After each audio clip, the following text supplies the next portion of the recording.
देश दुनिया की ताज़ा खबरों के साथ आज टॉप ट्रेंडिंग खबरों में क्या है, आइए जानते हैं। उत्तर प्रदेश की योगी आदित्यनाथ सरकार ने बड़ा फैसला लेते हुए दिवाली के पहले कर्मचारियों को वेतन के भुगतान के निर्देश दिए हैं। दरअसल 31 अक्टूबर को दीपावली के चलते राष्ट्रीय स्वास्थ्य मिशन के तहत प्रदेश के समस्त जिलों में कार्यरत आशा एवं आशा संगिनियों को प्रतिपूर्ति राशि का भुगतान प्रत्येक दशा में 25 अक्टूबर तक निर्गत करने के निर्देश जारी किए गए हैं। National health mission Uttar Pradesh की मिशन निदेशक डॉक्टर पिंकी जोवल द्वारा सभी जिलों के CMHO को इस संबंध में गुरुवार को निर्देश जारी कर दिए गए। प्रदेश की सभी आशा एवं आशा संगिनियों से उनके द्वारा किए गए कार्यों के हिसाब से अपने वाउचर को शीघ्र ब्लॉक स्तर पर जमा कराते हुए डिजिटल माध्यम से सितंबर तक शेष भुगतान एवं अक्टूबर का भुगतान 25 अक्टूबर तक प्रत्येक दशा में कराते हुए फैम्स पोर्टल पर अंकन कराया जाना सुनिश्चित किया जाए।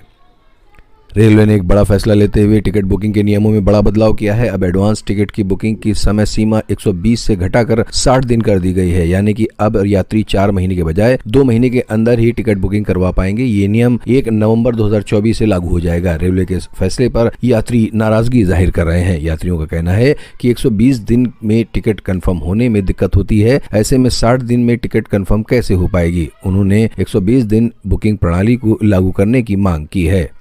भारत के मुख्य न्यायाधीश DY चंद्रचूड़ ने न्यायमूर्ति संजीव खन्ना को अपना उत्तराधिकारी बनाने का प्रस्ताव दिया है। यदि सरकार इसे स्वीकार कर लेती है तो न्यायमूर्ति खन्ना मई 2025 तक 51वें मुख्य न्यायाधीश के रूप में कार्य करेंगे। न्यायमूर्ति संजीव खन्ना आपातकाल के दौरान सर्वोच्च न्यायालय से इस्तीफा देने वाले न्यायाधीश हंसराज खन्ना के भतीजे हैं। न्यायमूर्ति संजीव खन्ना का जन्म 14 मई 1960 को हुआ था। उन्होंने वर्ष 1977 में नई दिल्ली की मॉडर्न स्कूल से अपनी स्कूली शिक्षा पूरी की। वर्ष 1980 में दिल्ली के सेंट स्टीफन कॉलेज से स्नातक करने के बाद उन्होंने दिल्ली विश्वविद्यालय के विधि संकाय के कैंपस लॉ सेंटर में कानून की पढ़ाई की। उनके पिता न्यायमूर्ति देवराज खन्ना वर्ष 1985 में दिल्ली उच्च न्यायालय से न्यायाधीश के रूप में रिटायर हुए थे। सुप्रीम कोर्ट में चुनाव के दौरान फ्रीबीज यानी चुनावी रेवड़ियों के वादे को लेकर एक याचिका दायर की गई है। इस याचिका में मांग की गई है कि चुनावों के दौरान किसी भी तरह के फ्री वादे को रिश्वत करार दिया जाए। साथ ही चुनाव आयोग को इलेक्शन के दौरान राजनीतिक दलों के द्वारा की जाने वाली मुफ्त योजनाओं के वादे को रोकने के लिए तत्काल कदम उठाए जाएं। महाराष्ट्र के चर्चित IRS अधिकारी समीर वानखेड़े की पॉलिटिक्स में एंट्री होने जा रही है। सूत्रों के मुताबिक समीर शिवसेना एकनाथ शिंदे गुट में शामिल होंगे। समीर वानखेड़े मुंबई की धारावी विधानसभा सीट से चुनाव लड़ सकते हैं। दरअसल राजनीति में प्रवेश करने से पहले समीर वानखेड़े को IRS पद से इस्तीफा देना होगा और केंद्र सरकार गृह विभाग द्वारा इस्तीफा स्वीकार करना होगा। उसके बाद राजनीति में एंट्री का रास्ता साफ होगा। इसी वर्ष के अंत तक प्रदेश का सबसे लंबा गंगा एक्सप्रेसवे भी खुलने वाला है। गंगा एक्सप्रेसवे को साल 2025 में प्रयागराज में आयोजित होने वाले महाकुंभ से पहले खोलकर आम जनता को सौंप दिया जाएगा। इधर यूपी के 2 प्रमुख शहरों यानी राजधानी लखनऊ और उत्तर भारत का मैनचेस्टर कहे जाने वाले शहर कानपुर को कनेक्ट करने के लिए अवध एक्सप्रेसवे का निर्माण कार्य तेजी से चल रहा है। इससे सीधे तौर पर 3 जिले आपस में कनेक्ट होंगे। दावा है कि इस नए एक्सप्रेसवे के खुलने से 2 से 3 घंटे में पूरा होने वाला सफर महज 35 से 40 मिनट में कंप्लीट होगा।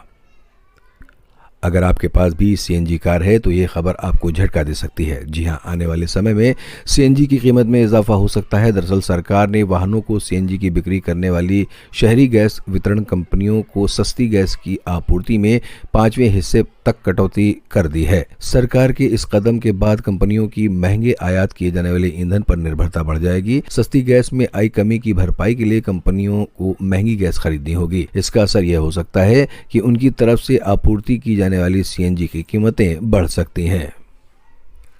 उत्तर प्रदेश के मुख्यमंत्री योगी आदित्यनाथ ने उत्तर प्रदेश प्राथमिक शिक्षा मित्र संघ के पदाधिकारियों को शिक्षा मित्रों की मांगों को पूरा करने का आश्वासन दिया है। साथ ही साथ कहा है कि शिक्षा मित्रों के मानदेय को जल्द बढ़ाया जाएगा। इसके लिए बैठक आयोजित की जाएगी। वह शिक्षा मित्रों के मानदेय में वृद्धि के साथ साथ मूल जनपद में वापसी, आकस्मिक अवकाश बढ़ाना और मेडिकल सुविधा शामिल है। सरकार जल्द ही इस पर बैठक करेगी और विधानसभा उपचुनाव के बाद शिक्षा मित्रों की मांगें पूरी कर सकती है। उत्तर प्रदेश के जनपद आजमगढ़ के रानी की सराय थाना क्षेत्र के ग्राम आंवक निवासी महिला को साइबर ठगों ने अपना शिकार बना लिया। ठगों की बातों में आकर महिला ने 15 लाख की लॉटरी पाने के लालच में अपने 1,60,000 रुपए गंवा दिए। जब उसे अपने ठगे जाने का एहसास हुआ तो महिला थाना रानी की सराय में शिकायत दर्ज कराने गई। अस्मा बानो पुत्र अली रजा ग्राम आवक पोस्ट सिरसाल थाना रानी की सराय ने बताया कि मेरे व्हाट्सएप नंबर पर 8 अक्टूबर को व्हाट्सएप नंबर से फोन आया कि आपकी 15 लाख की लॉटरी लग गई है, आप 1,60,000 रुपये जमा कर दें, तभी आपको 15 लाख रुपए की लॉटरी का पैसा आपके बैंक खाते में भेजा जाएगा। कांग्रेस ने हरियाणा विधानसभा की 20 सीटों पर फिर से चुनाव कराए जाने की मांग को लेकर सुप्रीम कोर्ट में याचिका दाखिल की है। याचिका में 20 सीटों पर ईवीएम में गड़बड़ी की आशंका जाहिर की गई है। याचिका में कहा गया है कि इन विधानसभा सीटों पर ईवीएम की बैटरी 99% तक चार्ज थी, जबकि बाकी जगह बैटरियां 60-70% चार्ज थी। याचिका में 20 विधानसभा सीटों पर पुनः चुनाव कराने के लिए चुनाव आयोग को निर्देश देने की मांग की गई है। साथ ही ईवीएम को स्टोरेज करने के निर्देश भी मांगे गए हैं।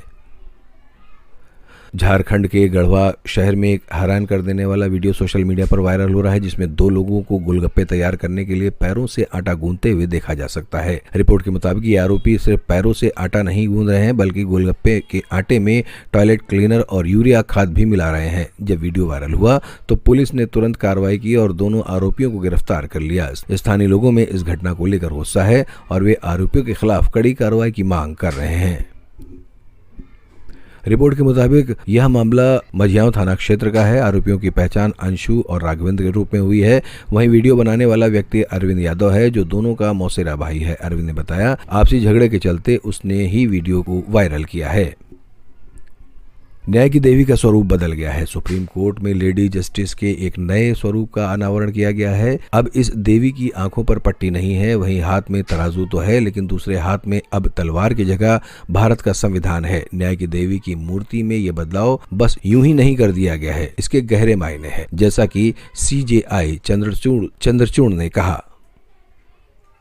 प्रधानमंत्री नरेंद्र मोदी 20 अक्टूबर को वाराणसी में आधुनिक R Jhunjhunwala Shankara super speciality eye hospital का उद्घाटन करेंगे, जिसकी स्थापना भारत के अग्रणी आई केयर सर्विस प्रदाताओं में से एक शंकरा आई हॉस्पिटल द्वारा प्रमुख निवेशक राकेश झुनझुनवाला परिवार और शंकरा आई फाउंडेशन US के सहयोग से की गई है। यह अस्पताल क्षेत्र के लोगों को विश्व स्तरीय आई केयर उपचार उपलब्ध कराएगा।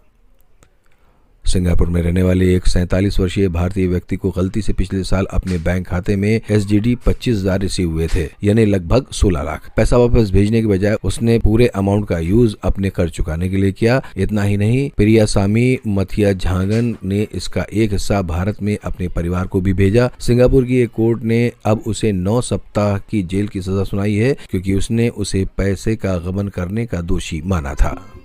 तो ये थी आज सुबह की टॉप ट्रेंडिंग खबरें। ऐसी ही ताज़ा खबरों के लिए आप जुड़े रहिए आपके अपने टॉप ट्रेंडिंग खबरों के चैनल के साथ। लगातार अपडेट पाने के लिए चैनल को सब्सक्राइब करना ना भूलें और हाँ, लाइक और शेयर जरूर करें।